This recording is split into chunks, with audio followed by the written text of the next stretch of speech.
एक वक्त था जब कंगना रनौत और आदित्य पंचोली का एक्स्ट्रा मैरिटल अफेयर काफी सुर्खियों में रहा था। दोनों 3 सालों तक रिलेशनशिप में रहे, लेकिन फिर कंगना ने आदित्य पर मारपीट करने के संगीन आरोप लगाए। वहीं बचाव में आदित्य ने भी कंगना से जुड़े कई खुलासे किए। अब सालों के बाद आदित्य पंचोली की पत्नी और एक्ट्रेस जरीना वहाब ने इस पर चुप्पी तोड़ी है। जरीना ने कहा है कि कंगना अक्सर उनके घर आती थी, लेकिन उन्हें वो नहीं मिला जो वो चाहती थी। अब वो ऐसी क्या चीज़ थी पता नहीं। और जरीना कहती हैं कि इसीलिए उन्होंने आदित्य पर तरह तरह के आरोप लगा दिए। हाल ही में लहरें रेट्रो को दिए इंटरव्यू में जरीना वहाब से पूछा गया था कि आदित्य पंचोली की एक्स गर्लफ्रेंड, चाहे वो पूजा बेदी हो या कंगना रनौत, दोनों ने अब्यूज पर बात की थी, तो क्या वो वाकई अब्यूजिव हैं? इस पर जरीना ने कहा कि बिल्कुल नहीं, वो तो बहुत स्वीट हैं। वो बहुत ज़्यादा स्वीट हैं और गर्लफ्रेंड्स तो अब्यूज़ के बारे में बात करेंगी ही, क्योंकि उन्हें वो नहीं मिला जो वो चाहती थीं। आगे कंगना पर बात करते हुए जरीना कहती हैं, मैं उसके साथ बहुत अच्छी थी, वो मेरे घर आती थी और वो भी बहुत अच्छी थी। फिर पता नहीं सब कुछ क्यों खराब हो गया, लेकिन मुझे ज़रूर मालूम था कि जो आदित्य नहीं देख सकते थे वो मैं देख सकती थी, इसीलिए मैंने सोच लिया था कि समय ही इन्हें बताएगा, मुझे कुछ नहीं कहना।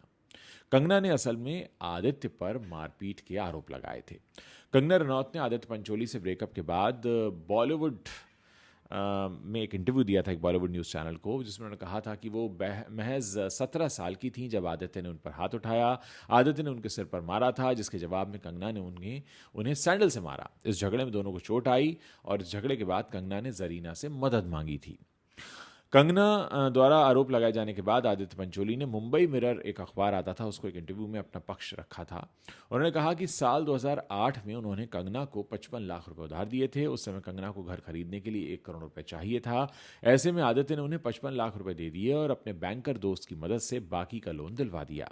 कंगना ने 25 लाख रुपए तो लौटा दिए, जबकि 30 लाख रुपए उन पर अब भी बकाया हैं। आदित्य ने कंगना पर धोखा देने के आरोप भी लगाए थे। इसी इंटरव्यू में उन्होंने कहा था कि हम प्रैक्टिकली पति पत्नी की तरह रहते थे। मैंने उनके लिए यारी रोड में एक घर भी बनवाया था। हम 3 सालों तक अपने दोस्त के घर में साथ रहे। जब मैं पहली बार उनसे मिला था तब उनके पास पैसे नहीं थे। 27 जून 2004 की बात है, जब मैंने उन्हें पहली बार आशा चंद्रा एक्टिंग स्कूल के एक लड़के के साथ बाइक पर टिक कर खड़े हुए देखा था। वो मेरे पास आई और अपना परिचय दिया। मुझे याद था कि मेरे एक म्यूचुअल फ्रेंड ने उनकी मदद करने को कहा था। वो उस समय नई नई मुंबई आई थी। इसके बाद से ही कंगना मुझे लगातार कॉल करने लगी थी। फिर हमारी मुलाकात हुई। वो बहुत ही स्वीट सी लगी, छोटे शहर की लड़की थी और मुझे उनसे प्यार हो गया। आगे आदित्य कहते हैं कि मैंने एक बार जब वो सो रही थी तब उनके कुछ फ़ोन को चेक किया और उसमें कुछ उनके को स्टार को भेजे गए कुछ मैसेजेस थे, जो मुझे बिल्कुल भी मासूम मैसेजेस नहीं लग रहे थे। मुझे बहुत ठेस लगी थी, क्योंकि वो वही शब्द मेरे लिए भी इस्तेमाल करती थी जो कि वो किसी और के लिए इस्तेमाल कर रही थी। फिर हमारा झगड़ा हुआ, उसके बाद हमारी सुलह भी हुई। आदित्य की लाइफ भी, वैसे मैं आपको बता दूं, कई सारी कंट्रोवर्सी से भरी रही है। आदित्य पर रेप के आरोप तक लग चुके हैं। कुछ सालों पहले पूर्व उनकी जो गर्लफ्रेंड है पूजा बेदी, उनकी 15 साल की नौकरानी ने आदित्य पर रेप के आरोप लगाए थे। ये बात तब की है जब वो पूजा बेदी को डेट कर रहे थे।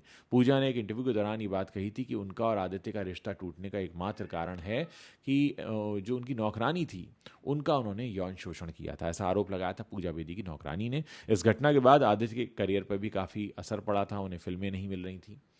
और एक मामला आदित्य का ऐसा भी है जहां पर उन पर एक महिला पत्रकार के साथ बदसलूकी करने के आरोप लगे थे।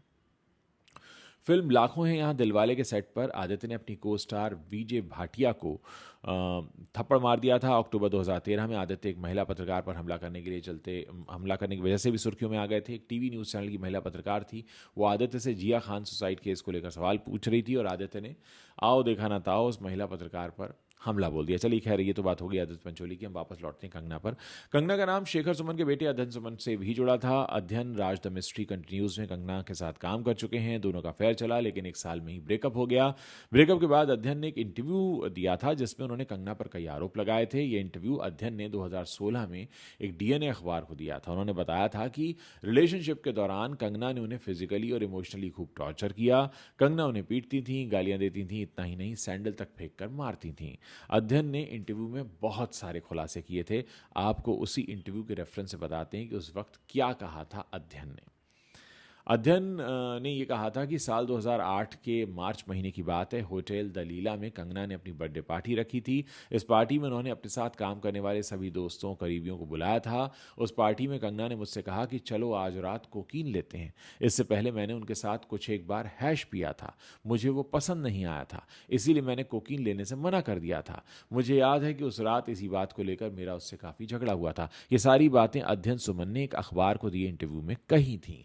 अध्ययन ने इसी इंटरव्यू में यह भी बताया था कि कंगना मुझे पीटती थीं, जलील करती थीं और काइट्स की शूटिंग के दौरान ऋतिक ने कंगना को बर्थडे पर बुलाया था। मुझे भी फ़ोन किया था। मैं फूल और एक महंगी सी शैंपेन लेकर पार्टी में पहुंचा। पार्टी में हम बैठे थे, तभी ऋतिक आए। कंगना तुरंत उठी और फूल और शैंपेन देकर कहा, हैप्पी बर्थडे, ये मेरी तरफ से। उसने मुझे मिलवाया तक नहीं ऋतिक रोशन से। वो ऋतिक और उनकी पत्नी के साथ काफ़ी फ्रेंडली हो रही थी। अध्ययन ने यह भी कहा था कि ऋतिक की बर्थडे पार्टी से लौटते वक्त मैं उसके साथ सीढ़ियां उतर रहा था, तभी वो पलटी और उसने मुझे जोर से थप्पड़ मारा और गालियां देते हुए बोली, तुम मेरी सक्सेस से जलते हो। और थप्पड़ इतना तेज था अध्ययन के गाल पर कि अध्ययन सुमन रोने लगे। अब अध्ययन ने सोचा कि भाई पूरा मीडिया बाहर है, मैं बाहर कैसे जाऊं, मैं तो रो रहा हूं। उसकी बातों से मैं कांप भी रहा था। तो उसने कहा कि मैं उसे घर छोड़ दूं। कार में फिर उसने मुझे पीटना शुरू कर दिया। मैंने ड्राइवर को कहा कि गाड़ी रोके, मैं रिक्शा से घर चला जाऊंगा। मैं सड़क के बीच में खड़े होकर रो रहा था, उस पर चिल्ला रहा था कि तुम पागल हो, और वो मुझे गालियां दे रही थी। इसके बाद अध्ययन ने यह भी कहा कि मैं वो रात कभी नहीं भूल सकता जब मैंने उसे घर छोड़ा तो उसने सैंडल उतार कर मुझ पर फेंक दी, मेरा फ़ोन तक दीवार पर मारकर तोड़ दिया। अध्ययन ने यह भी कहा था कि काला जादू करती थी कंगना रनौत। अध्ययन ने कंगना पर काला जादू करने का आरोप भी लगाया था। अध्ययन ने बताया था कि एक रात कंगना ने मुझे अपने घर बुलाया और मुझसे कुछ पूजा करने के लिए कहा। मैं रात को करीब 11:30 बजे पहुंचा, क्योंकि 12 बजे पूजा शुरू करनी थी। उनके अपार्टमेंट में एक छोटा सा गेस्ट रूम था, उसमें काले पर्दे लगे थे, कुछ मूर्तियां थीं, आग जल रही थी और पूजा में कुछ डरावनी चीज़ें रखी हुई थीं। कंगना ने मुझे मंत्र बोलने के लिए कहा और मुझे उस कमरे में बंद कर दिया गया। मैं डर गया। मैंने वो सब नहीं किया और मैं वहाँ से बाहर निकलकर कंगना से कह दिया कि हाँ मैंने सब कर दिया। इसके बाद कंगना की कोई एक करीबी ज्योतिषी थी पल्लवी, उन्होंने मुझे रात के 12 बजे शमशान में जाकर कुछ चीज़ें फेंक कर आने को कहा और इस बात से मैं बेहद डर गया। मैंने ये काम भी नहीं किया। अध्ययन ने यह भी बताया था कि लंदन और न्यूयॉर्क में पले बड़े होने के कारण वो ज्योतिष पर और काले जादू पर विश्वास नहीं करते थे। अध्ययन कहते हैं इस इंटरव्यू में कि मुझे याद है जब कंगना ने मेरे लिए पूजा करवानी शुरू की थी तो उस वक्त मैं अपनी टैरो रीडर के पास गया था। उन्होंने मुझसे कहा था कि कोई पहाड़ी महिला मुझ पर काला जादू कर रही है। मैं जानता था कि वो लड़की मेरी गर्लफ्रेंड कंगना ही है, जो कि कई बार पूजा करने के लिए हिमाचल जाया करती थी। कंगना लगातार सफल हो रही थी, लेकिन मेरी फिल्में पिट रही थीं। अध्ययन आगे ये भी बताते हैं कि जब मेरी माँ को काले जादू की बात पता चली तो उन्होंने हमारे परिवार के करीबी एक पंडित जी को घर बुलाया। उन्होंने मुझसे पूछा कि कंगना खाना बनाती है तुम्हारे लिए? मैंने कहा हाँ। तो पंडित जी बोले अपना अशुद्ध खून मिलाती है उस खाने में काले जादू के लिए। तब मैं कंगना के खिलाफ बोलने वाले लोगों पर विश्वास नहीं करता था और उन्हें भगा दिया करता था। अब ये वो सारी बातें हैं जो अध्ययन ने अपने इंटरव्यू में कही थी। हमारे पास इसका कोई पुख्ता सबूत नहीं कि ये सब कुछ हुआ था। ये सारी बातें मैंने आपको उस इंटरव्यू के हवाले से बताई हैं जो उन्होंने डीएनए अखबार को दिया था। लेकिन हाँ, इतना ज़रूर है कि कंगना की जो भी लव लाइफ रही है वो काफ़ी डामाडोल रही है। चाहे आदित्य पंचोली हो, चाहे ऋतिक रोशन हो या फिर अध्ययन सुमन हो, सबके साथ वो झगड़ा करके अलग हो चुकी हैं। ऋतिक और उनका विवाद तो काफ़ी लंबा चला। आदित्य वाले विवाद के बारे में सब जानते हैं और अध्ययन के बारे में भी काफ़ी कुछ लिखा गया। तो कुल मिलाकर अब मामला ये है कि ताज़ा इंटरव्यू जो जरीना वहाब ने दिया है, जो आदित्य पंचोली की वाइफ हैं, वो ये कहती हैं कि कंगना को वो नहीं मिला जो वो चाहती थी, इसीलिए वो आदित्य पंचोली की बुराई करती है। दोस्तों, इस पूरे मामले पर आपकी अपनी क्या राय है? आप अपनी राय नीचे कमेंट सेक्शन में उसमें लिख सकते हैं और हमें बता सकते हैं कि आगे आप और किस तरह के वीडियोस हमारे प्लेटफॉर्म पर देखना चाहते हैं।